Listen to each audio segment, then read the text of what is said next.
Well, hello, I'm back. I said I'm gonna do my best to try to come where we can see each other. It's not gonna always be like that because I do have a lot going on that I'm trying to slow it down. That's why this topic is so important for us to talk about. So, Father, I thank you, God, that you're going to speak to that one that is listening. They're going to understand as I take them through these notes for them to get prepared to come out. Come on and say it. Come out frustration. Go away, go away, go away in Jesus' name. Okay, let's start to talk about frustration. Today it was really interesting to me that, the very topic that I'm going to talk about right now in this S.E.N series is the fact that I went through some frustration. Okay, frustrated. My phone was dying on me. I had to get it repaired. And I didn't think I had to go all the way across town to go to a repair shop. But bless God that I did calm it down because I was like, I can't believe this, God, that you letting this happen to me right now. Really? When I'm not really wanting to do that, Father, strengthen me in this. I need patience. So let's talk about some of the things that we need to understand in regards to frustration. But did you know that frustration is a whole other dimension of stress? Okay. And I want you to know that if we don't pay attention to our stress levels, the devil is crazy, stupid, and a loser. But guess what? He's winning on that end when it comes to us not taking control of the thing that so easily irritate us. Okay. So I want to talk about some signs of frustration. I want to talk about some things that you can do in regards to frustration being a part of just a simple conversation with someone, or frustration just causing you to just really, really lose it, like I said before, from 0 to 10. So let me talk first about what is frustration. A lot of us don't pay attention to what frustration is. I want to read to you what frustration is. Okay, so the first thing, this means that when you're in frustration, this means that many things are manifested on you because there are numerous things that many times our mind and our hearts are going through because of the way people treat us or the way things have turned out. So many times we can spot people who are frustrated. We don't even know them. Even in the store, you can look at a person and feel that personality before they even open their mouth that they are very, very frustrated. And so that means you've gotten irritated about something. And people who are usually frustrated, guess what? They become very irritated and stressed to the point that they really fix to blow up and say something that they probably going to regret a little bit later. But there's types of frustration. We want to talk about that on this particular couple of minutes. I want to talk about the types of frustration that we got to pay attention to. And we know that there's two. There's internal and then there's external. So what do I mean about internal? Well, this means that you using all the things that frustrated you, that now that where you thought that you had peace and that you would try to be comfortable with a situation, this starts to happen to you internally. Things start to happen to you emotionally. Okay, this is why this is so important. This S.E.N, that stands for the social part of it, because a whole bunch of us are getting a whole lot of frustration just simply on a post or a text or what have you. But when we think about this internal part that plays on us in a bad way, before we know it, many of us were hyperventilating because we really want to cuss somebody, we really want to slap somebody down or something. You just want to tell them, how they say, where to go. But when you're dealing with this internal part of it, that's why a lot of people are having sudden heart attacks and everything else, because they're not looking at the gauge of their frustration. So when I'm talking about internal, that means you're quickly reacting to something that you don't appreciate, you don't like, and you more than likely is sick and tired of hearing or going through it. But when we talk about external, now this type of frustration, of course, we know it's a stressor. Every time that thing come around, it's going to cause you to cringe, you gritting your teeth, you're doing something with your hand. Now, externally, this means that things that constantly get on your nerve, like me, I cannot stand to be in a long line in the grocery store. I can't stand to be in a long line at the bank. And I'm trying to figure out what is going on. Can't you see this is a holiday? Can't you see, my God, you only got 2 workers up here this early in the morning. We're trying to run here to get out. This is taking care of the bank, but you got one person there trying to take care of us. It just, it frustrates me. But what I have to do is I have to say, God, help me, help me with these people. The stuff that I'm going through, I don't want to keep frustrating myself for these things that are externally around me. I really don't have a lot of control about it. I can only do one thing, wait or leave. You know what I'm saying? Wait or leave. But frustration, this means that you're wasting a lot of time on situations, in relationships, dealing with people you know ain't nothing but fake it, dealing with people you know ain't doing nothing but lying. And so when we have that, we need to look at where is this traffic coming from? Where is this type of behavior coming from that's making me want to still connect with these people who are wasting my time?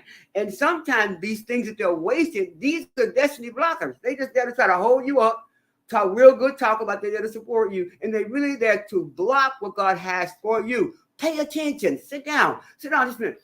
Pay attention to what I'm trying to show you. You need to examine the situation, okay? Examine the situation, and then you need to determine whether or not if it's going to cause you any stress or any frustration. And the first and foremost thing, you need to think about, how is this going to be useful for me at all? You know, am I here right now so I can have some patience? That God is trying to show me patience. Or am I here right now so God to deal with me and my attitude about the situation that's causing me frustration? Some things God allow us to get frustrated about so we can look real close up about our personality and the thing that we still haven't gotten rid of yet. That behavior, that sense of just making sure that people are not going to hold you up. So we talk, sit down. You talking too much. God help me today. You talking too much. Sit down. Think about what you're saying. Think about how things are going, and watch how God move on your behalf. Why? Because now you're looking at any barriers. You're looking at anything that's causing you to be in this frustration zone. So I want you to take the first step to take a good look at some typical responses to that internal and that external stressor that's causing you to be frustrated. Let me slow it down, because really I was frustrated from the time I left this house at 9 o'clock this morning. And I'm still looking at the phone going, 15 minutes, you just said it was 10 minutes. So did I go the wrong way? What's going on? So I'm frustrated in my directions from the cell phone. I'm looking at the minutes ain't going down. Tell me you're 10 minutes, you're 5 minutes away. Then it's click recycling. Now you're 20 minutes. I'm like, Lord, just let me keep it riding, because I don't know. I'm about to blow up. And of course, when I got in there, I was frustrated. I told the man, really? This is the only cell phone repair shop y'all got. I have to drive almost downtown. Really? God help me, sir. Here you go. And, and he's looking at me like, my God, she's really frustrated. But before it was all over, it was a divine opportunity for me, because I believe that was on purpose, because I got a chance to minister to the young man there. And it was just a beautiful opportunity. And he said, you know what? I notice your energy when you walk in. I said, you call it energy. I call it simply what it is, frustration, and God is talking to me. Okay, that's what I call it. You can call it energy if you want to. I call it simply what it is. I'm frustrated. I had to drive from North Houston all the way downtown just to put a new screen on my phone. Really? But this is where we are right now. So we got to look at some of these typical responses, and they are losing your temper. Number one, I hope you're writing this stuff down. Losing your temper. That's number one. You lose your temper.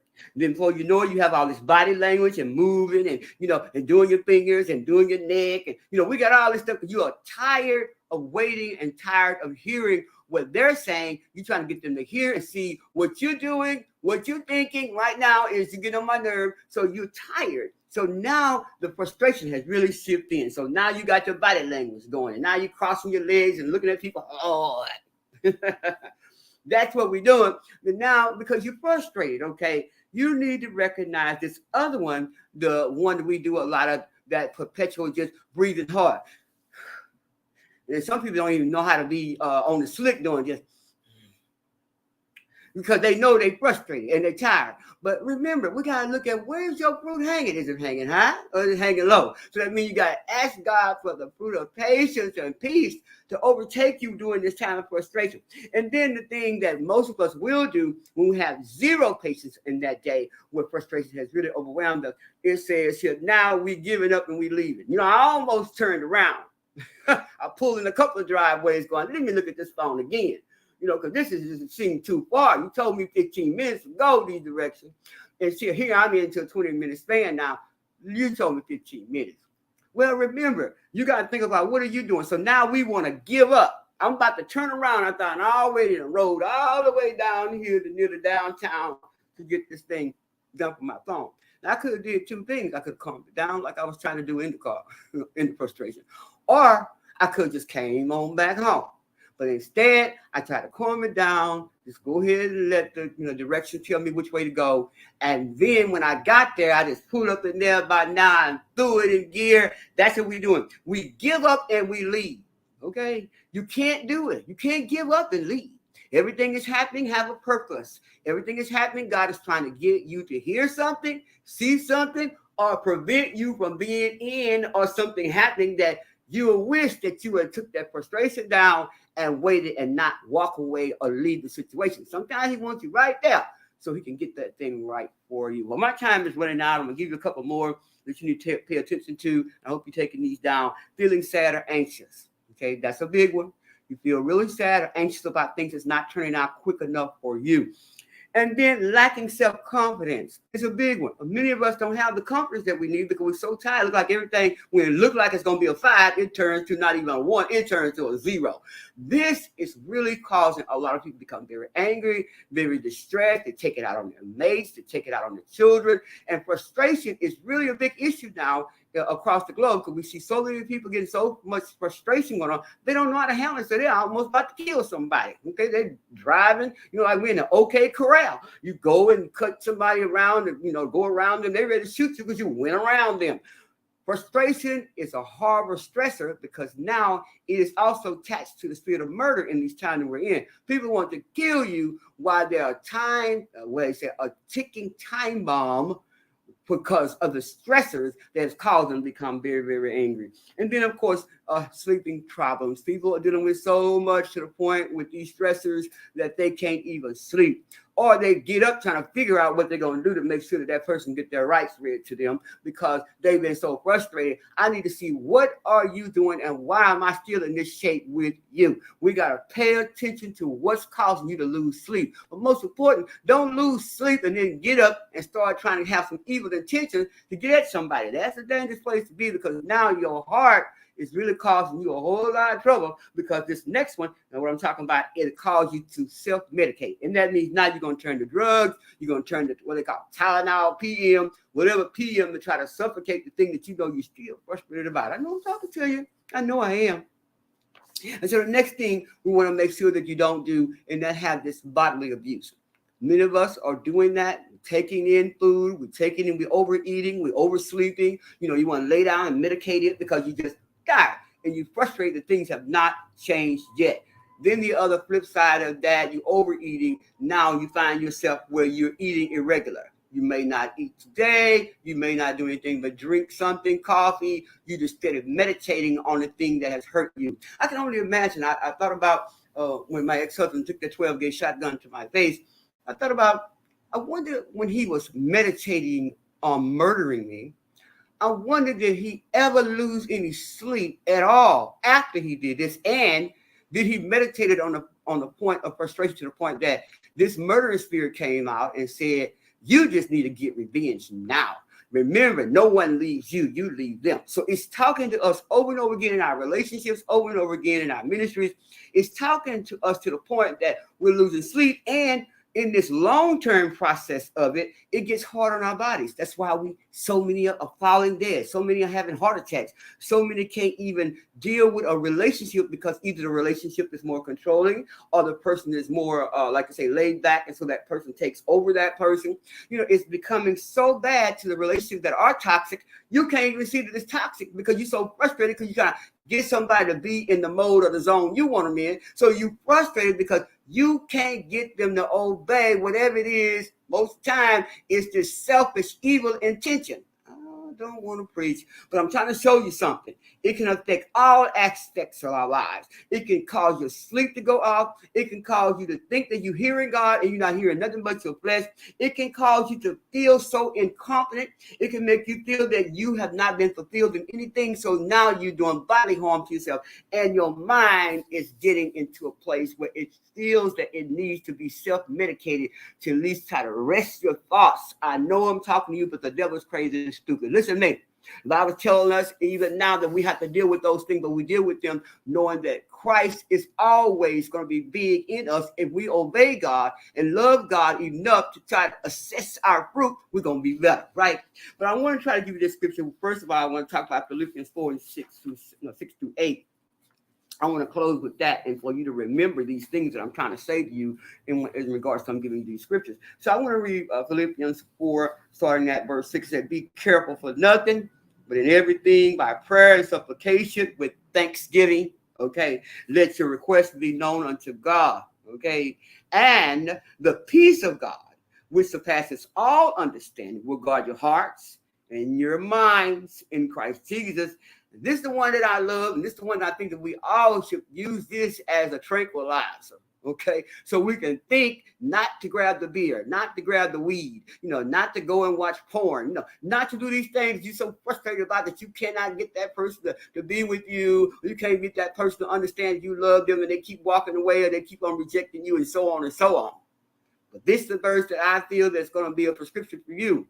It says, "Finally, my brethren, whatsoever things are true," the devil's stupid and a liar. "Whatever things are true, whatsoever things are honest," the devil's a liar. Okay, whatsoever are honest, whatsoever things are just. Okay, are you feeling that you don't have justice? Remember, is that thing justifiable before God first? Okay, that means judge yourself first. Okay, clean up around your own front door. Let's look at where you at first. Okay, whatever things are just, whatsoever things are pure. When the last time you had a good thought about that hater or that faker? Most of the time, we're thinking about ways that we can get back at them, or how much they get on your nerve because of the fact that they have made you either embarrassed, they've done something that you don't appreciate, and before you know it, it says here, these things, that means they need to be pure. Okay, that means that they need to be holy thoughts. Okay, whatsoever things are lovely. Is it lovely? Or you just thinking evil thoughts because you're mad and frustrated? Are they lovely? Whatsoever things are of good report. Just tell the devil, I ain't trying to hear it. I already know where they are. I love them and they love me. You see, the devil look for you to go ahead and say, yeah, man, yeah, that's what he said. Yeah, girl, I don't know what her problem is. But what it is they want you to talk about them. They want you to backbite them. Listen to me. Frustration and disappointment and betrayal is real.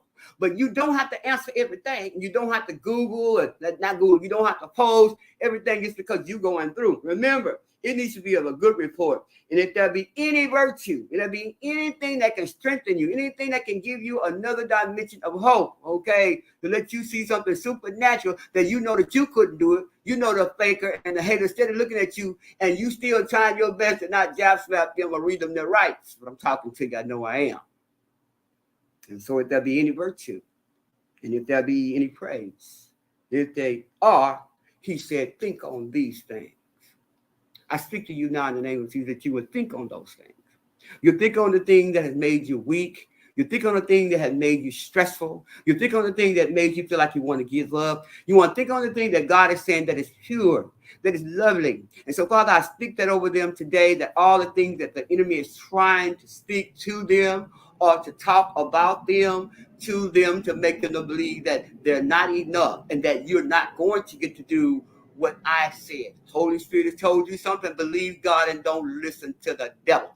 Do not be frustrated. These are the things that he wants you to do. Frustration causes all the anointings that God has put upon us to rest upon us. Now you're letting it be depleted to these things I just described early on. These things that make you want to take the pills, that make you want to give up, that make you real tired. These are the things that the enemy wants to do. So you cannot have any peace. You can't have no rest, but it's crazy. So, Father, I speak with the power of the blood. I say, come out. Come out of them now, frustration. Come out and be gone. I speak Jehovah Shalom in your house. I speak Jehovah Shalom in your car, on your job. I speak Jehovah Shalom in everything that you do, and that you will think on the thing that is lovely, and that is God in me, greater in me, is enough. See ya next time. Please share the message. In no other name but Jesus, I am praying. Talk to you next time.